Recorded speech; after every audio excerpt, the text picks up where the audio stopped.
Mga gusto kong gawin dito. Mara Channel, mega shoutout sa iyo!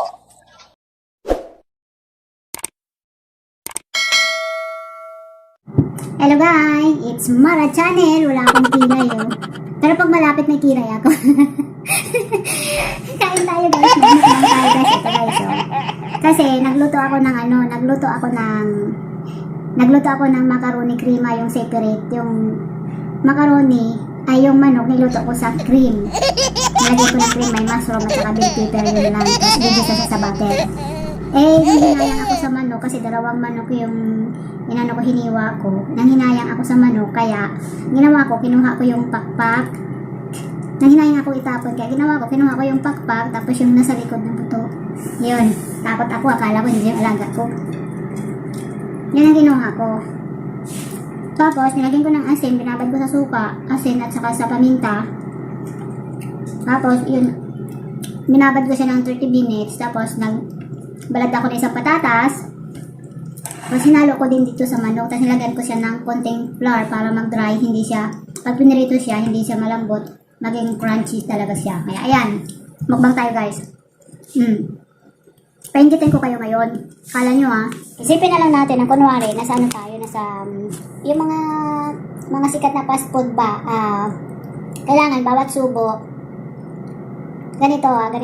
Namnamin natin yung sarap ng hindi ko na i-mention yung pangalan ng sikat na fast food.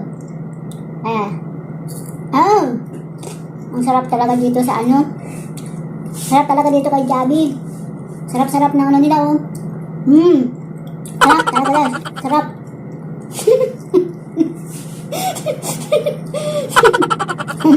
Tapos isipin naman natin, kay MC Do. Isang kagat nga dyan ng rice ni MC Do. MC Do, ang sarap. Sobrang sarap. Wala akong kilay Pag malapit may kilay ako, pero pag malayo, wala akong kilay. Diba? Kasi yung ilaw ando sa taas Yan, ito guys, sarap.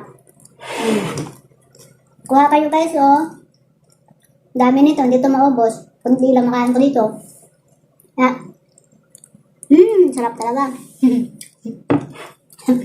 Alam niyo guys, nung nasa Maynila ako, nung nagtatrabaho pa ako dati sa doon ako nagtatrabaho sa bake shop. Tapos, may kami, shifting kami. 1 week ako na panggabi. Yung shift namin is pang umaga sila, 1 week din. Kumbaga salitan, 2 group.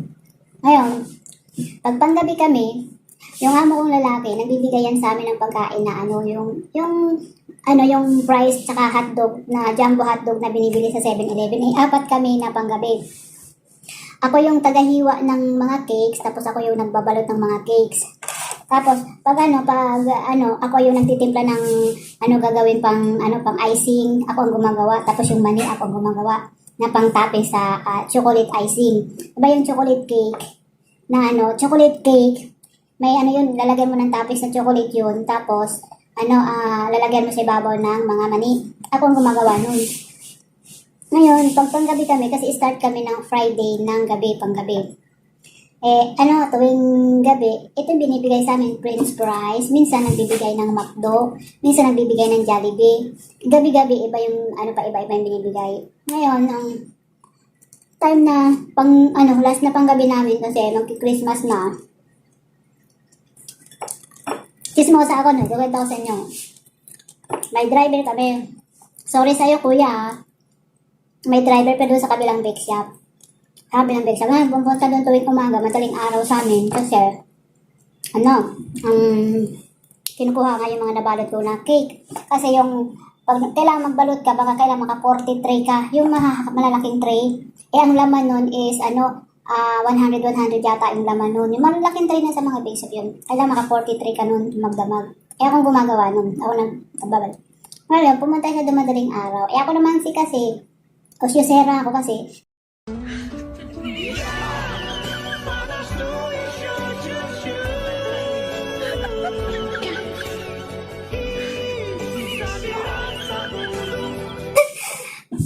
Tapos nagulat ako, bakit nandun sa salamin? Sabi ko, nagulat ako, panggabi sinisilip ko. Kasi yung ano namin, dressing room namin, na lahat doon, nandoon may salamin doon. At tapos may bintana. Makikita doon sa, ano, sa bake shop. Kasi yung bintana, hindi naman na anuhan, wala siyang takip, kumbaga grills lang siya. Pagbukas ang ilaw, makikita mo. Gulat ako, bakit bumaba? Ayun, kinalabit ko yung kasama ko. Sumalangit na ang kaluluwa mo, Kuya Omega. Kasi wala na sila eh. Kasi paggabi kami, dalawang lalaki, dalawang babae. Yung partner ko is tiga-hugas ng pan. Tapos yung dalawang lalaki naman, isa yung tiga-baking, tapos isa yung assistant na maggagawa ng mga cake. Yun. Ayun. Stop! Stop! Sabi ko na stop! Kasi kung di ko pinay-stop yun, marami kayong magigiba dyan, mga mamamatay kayo. Stop! Sinilip ko doon sa taas. Ay, sa gate. Ayan. Kita ako. What's the matter? Your road, you know. What? Your road. Your road. Your road. Ganyan. Aray. Sismosa lang, guys. Yung mga, ano lang ba, naalala lang ba ng mga kalokohan. Yung kabataan ko pa na nagtatrabaho pa ako sa bake shop. Bago pa ako nag-asawa. Na nagsama kami nung ex-husband ko. Ay, ganito na. Tapos na, talagang inisyoso ko dahil biglang bumaba yung amo naming lalaki. Nakita ako, sabi niya, "Oy, Mara, ano sinisilip mo dyan?" Sabi ko, "Wala lang, kuya." Sabi ko, "Wala lang po, kuya." Sabi niya, "May nakikita ka, no?" Sabi niya sa akin. "Pero hindi mo sasabihin," sabi niya sa akin. Ngayon, pumasok na ako dun sa loob, dun sa bake shop, sa baking area. Tapos sabi ko, pumunta ako doon, tinawag ko yung tiga-hugas ng pan, yung assistant ko. Tapos yung dalawang nag-bake na lalaki, pumunta ako doon, sabi ko, "Halika kayo, may kikwento ako sa inyo." Sabi ko sa kanila. Sabi niya, ano yun? Sabi, "Dali. May kikwento ako sa inyo." Sabi ko, hindi ko sasabihin. Pero, pag tinanong niyo ako, sasabihin ko rin. Yun ang sabi ko sa kanila. "Ano yun?" Biglang nang pumasok yung amo naming lalaki doon sa baking area. Sabi ng gano'n sa amin, no? "Alam ko na yan, Mara, wag kang nang magsalita." Sabi ng gano'n. "May nakita ka, pero hindi mo sasabihin. Pero pag pinilit ka, sasabihin mo rin." Sabi sa akin, nagtawanan kami. Tapos yun. Okay na. Wala na kasi madaling araw. Ano ang senyo? Natamimi kayo? Paumaga na ngayon.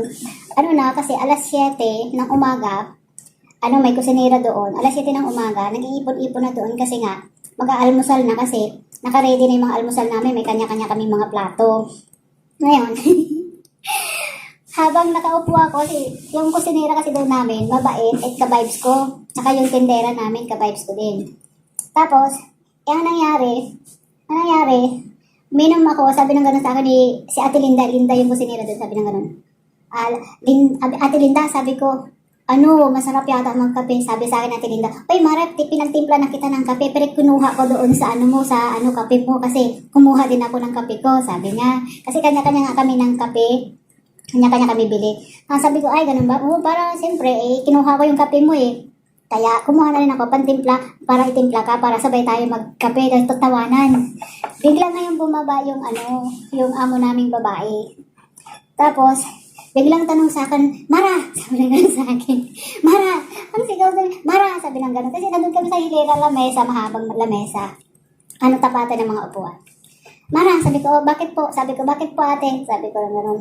Sabi niya, "Ano yung nakita mo kanina madaling araw?" Sabi ng gano'n, "Pareho lang kayo na Rinaldo, no? May nakita kayo, no?" Sabi ng gano'n, "Sabihin mo." Sabi ko, "Ayoko nga." Sabi ko, Sabi ko, "Nakita pala ni Kuya, di si Kuya na magkwento." Sinabi nga sa akin, gusto ko sa'yo din. Sabi niya, "Gusto ko malaman din sa'yo." Sabi niya sa akin. Nangyari? Sabi ko, "Ayoko nga." Sabi ko, "Hindi ko nga sasabihin eh." Sabi ko, "Oo, may nakita ako." Sabi ko, "Pero hindi ko sasabihin." Sabi ko, "Pero pag pinilit ako, sasabihin ko rin." Tawanan silang lahat doon. Noong time na, na Huwebes ng tanghali, Biyernes ng tanghali, umaga pala, naglilinis kami kasi ako yung nag-ano ako ng mga mani para nga, nilalagay ko sa oven, tapos tinitimpla ko na yung pang-icing ko. Tinitimpla ko na kasi, dalawang klaseng kukuha yung ginagamit ko, tapos puro gatas yun na evaporated. Tapos yun, hahaluin ko lang yun. Luluto mo yun hanggang sa lumapot. Ngayon, Gulat ako, yung driver namin na yun, bigla akong kinorner.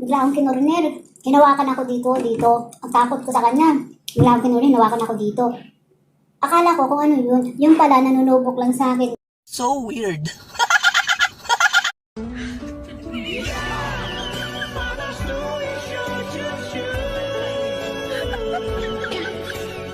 Hindi ako maano sa mga lalaki, hindi ako maano sa kanila, hindi.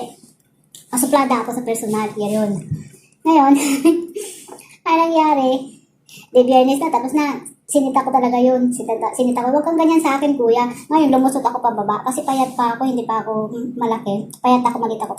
Ay, habang ginano niya ako, inunin niya ako, dumaos-dos ako para lang makalusot ako, makalagpas ako sa kanya. Kinurin niya ako sa pader. Tapos ito oven, ay mainit, nandoon yung mani na nakasalang sa oven. Ano yun? Nang biyernes na hapon na, nagsisimba, at tanghali na, simba sa Quiapo. Lahat kami. What's the matter? Your road, you know. Huh? Your road. Your road. Your road. Grupo-grupo kami na pupunta magsimba. Day off namin, grupo-grupo kami, manood kami ng sine, kaming mga magkakasama. Yun yung close namin. Ayun. Yun yung experience na ano ko yung mga na nagtatrabaho pa ako. Yun. Kaya, alam niyo ba, sa totoo lang, no? Marami tayong kwento sa buhay na hindi natin alam. Hindi natin makakalimutan. Ayan, kaya ito, dahil dito sa mukbang na ito pa lang yung nakain ko. So, dito na lang, guys. At, malapit na tayong matapos. Okay, bye-bye, guys. Thank you so much sa panonood.